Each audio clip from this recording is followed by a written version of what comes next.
Hey, I'm Hilton.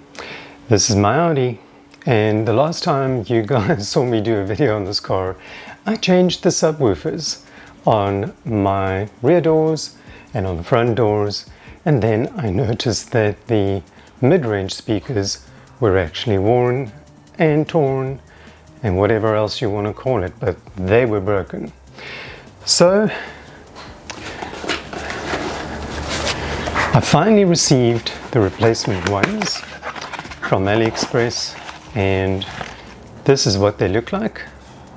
And they really just plug and play, very easy to fit. Same quality as the OEM ones, crap. But as long as I've got the car, I know they're going to work, because the speakers that have been in the car have been in there since 2008. So let's get the old one off and I'll show you how to put the new one on.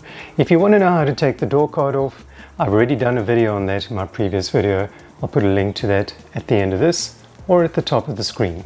So that's the one I replaced in my previous video, and this is the one that is broken. So this one looked pretty much like that.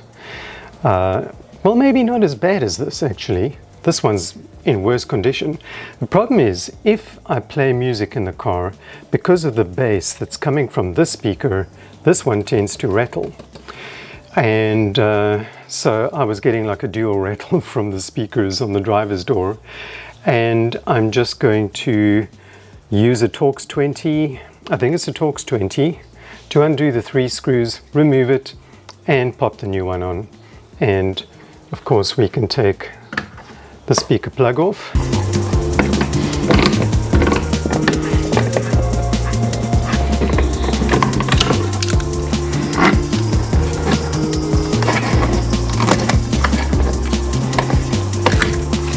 Interestingly, this one doesn't have a gasket. Actually it does have some kind of rubber thing here, but there's usually a gasket in here, and there's a locating pin at the top there where you got to get it into that hole, so that helps you with alignment and you can get it on. So there's the difference between the two. Pretty stark. So just to make sure that I get the plug in properly, I'm going to plug it in before I even fit it. And as you can see, the new one already came with a gasket, much better gasket than the OEM one.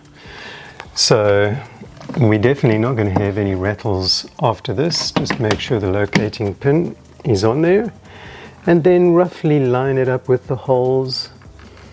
And while we have it roughly lined up, just hand tighten the screws and get the top 2 on. I've already done the other side because the passenger door one was also blown, and I did that one already.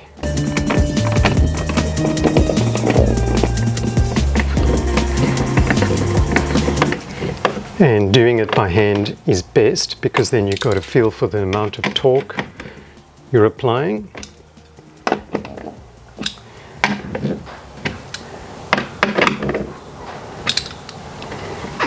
There we go. I'm just going to do a test.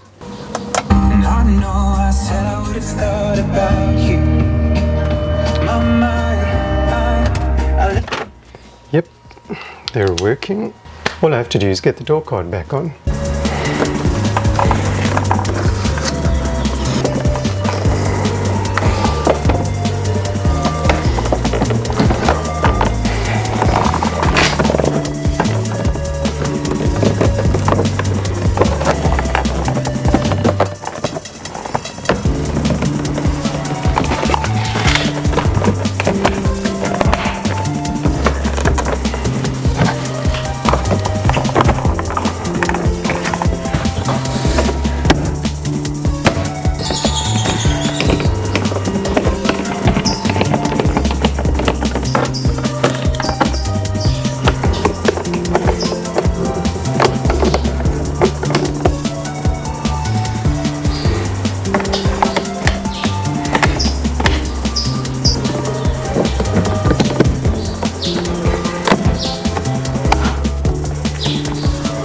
So that's it.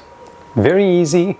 If you know how to take the door card off, which you saw me put it back on, you will know how to change your speakers, and you can do any maintenance behind the door once you know how to take the door card off. It's actually very simple. I think the biggest caveat when taking the door panel off is this screw that sits in here. Now I've just left mine out. I've got them here, they're in my box, but I don't put them back because it seems that with this car I have to keep taking the door cards off. And I know I'm going to be taking them off again in the future to do ambient lighting. I still got to figure out how to run the wires, because it turns out I cannot use anything inside the door to run power to the little modules. So I may have to take wires through the doors and through the body. I could possibly try and use the door control modules, but there I've got to figure out which is the ground, which I think is the brown wire, and which is actually feeding power to all the lights. So once I know that, then I can do a video on that. But it involves a little bit of time, so I'll see how that goes. So thank you for watching, and stay tuned for the next video. Cheers.